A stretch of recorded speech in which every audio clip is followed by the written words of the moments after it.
정말 평생 독서가로 살아갈 수 있는 그 첫 출발점은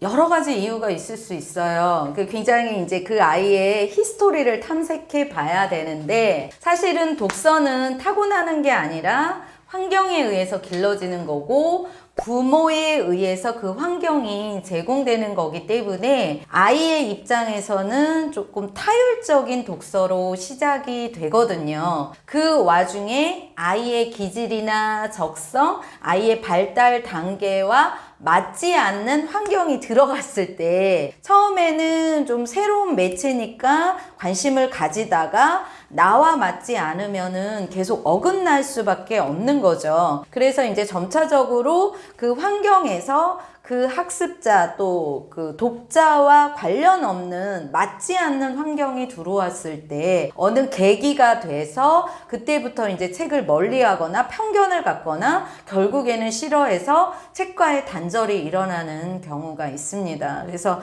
지금 이 아이가 책을 싫어한다의 포커스가 아니라 이 이전에 처음엔 어땠고 어떤 과정 속에서 언제부터 혹시 어떤 계기로 이 독자가 이 아이가 책을 싫어하게 되었는지를 그 히스토리를 조금 역추적해서 관찰할 필요가 있어요. 그래야 그 아이가 책을 싫어하게 된 것들을 파악을 하고 그 지점이 그 갈등이 해소가 돼야 다시 또 책과의 만남이 이어질 수 있죠. 타고난 아이들이 분명 있어요. 그래서 공부도 타고난다 이런 말이 사실 틀린 말이 아닙니다. 이거는 이제 부모의 유전자로부터 나에게 온 어떤 변하지 않는 기질적인 것, 또 강점적인 요소인데, 독서는 정적인 활동이고 읽고 이해하고 사고하는 활동이에요. 그렇다면 언어적인 능력이 조금 부모로부터 타고난 아이들이 있거든요.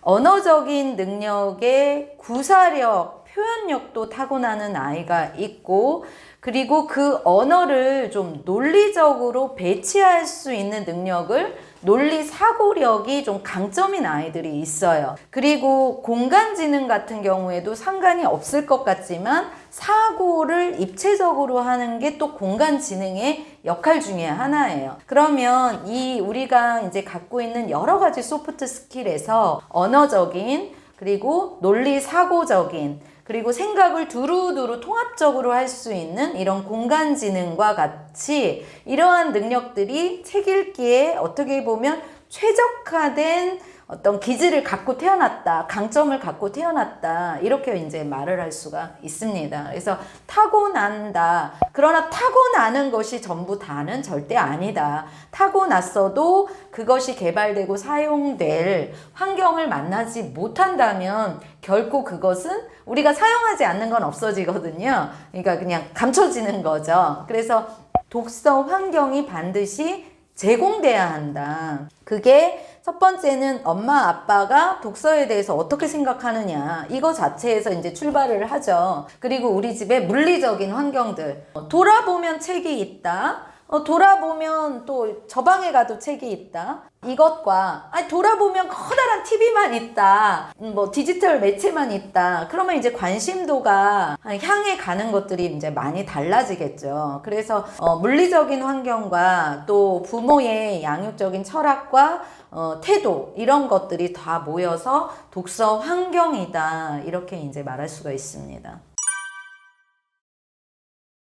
보통은 이제 책을 읽어주기부터 시작을 하는데 뱃속에서 시작된다라는 말도 있고, 근데 어떤 환경, 지금 앞서서 말씀드린 이제 부모의 관심, 그 다음에 물리적인 환경, 이런 환경이 주어졌을 때 정적인 활동이라고 말씀드렸잖아요. 이게 정적인 정서를 가진 아이와 동적인 정서를 가진 아이가 또 이제 여기서 달라질 수가 있는 거고요. 아무래도 정적인 활동이니까 동적인 정서가 강한 아이들은 집중력이 짧아질 수밖에 없겠죠. 자기가 신체를 쓰고 싶은 것이 더 강할 테니까. 그래서 차분히 얌전히 듣고 있는다던가 듣기는 이미 임신 5개월부터 들을 수 있는 상태로 우리가 태어나기 때문에 들려줬을 때, 읽어줬을 때 그 부분을 이해하는 눈빛으로 흥미를 더 보인다던가 이렇게 적극성을 이 아이가, 독자가 보이는 거죠. 그리고 이제 조금 말을 할 줄 알게 되면 또는 뭔가 자기 의사 표현을 할 줄 아는 시점이 되면 뭐 손가락으로 가르치면서 호응을 한다던가 아니면 뭔가 이렇게 엄마한테 자꾸 말하고 싶어 한다든가 반응이 일어난다는 거죠. 그러면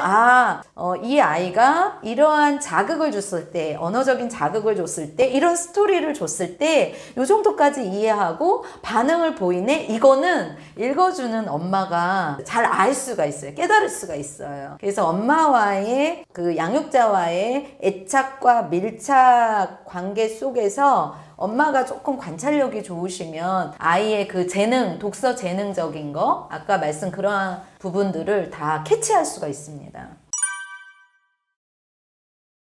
독서를 할 수 있는 재능은 있지만 독서 자체가 타고나는 거는 아니죠. 그래서 이제 독서는 환경으로 주어졌을 때 그 재능을 이용하여 조금 더 적극적인 독자로 나아가는 건데 결국에는 그러한 환경을 주는 사람이 내가 스스로 찾아가는 게 아니거든요. 우리 인간이 성장하면서 많은 부분이 부모에 의해서 주어지는 거란 말이죠. 그래서 부모가 독서, 책에 대한 철학, 그 중요성, 그리고 우선순위 이러한 부분이 있느냐 없느냐에 따라서 이 아이에게, 독자에게 오는 환경은 천차만별로 달라져요. 부모의 스타일, 양육 스타일에 따라서. 그러다 보니까 이제 어떤 부모를 만났느냐, 사실 독서뿐만 아니라 여러 우리 인간이 인간다워지는 그 과정 속에서 여러 가지 요소가 부모에 의해서 형성되는 건 맞아요.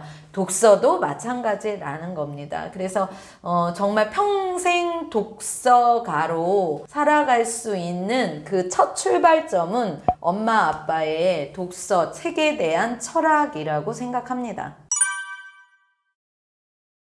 대체적으로 그 환경에 놓여있는 것들을 이용하면서 살아가는 존재들이거든요. 그 아이도 마찬가지인 거예요. 어른뿐만 아니라.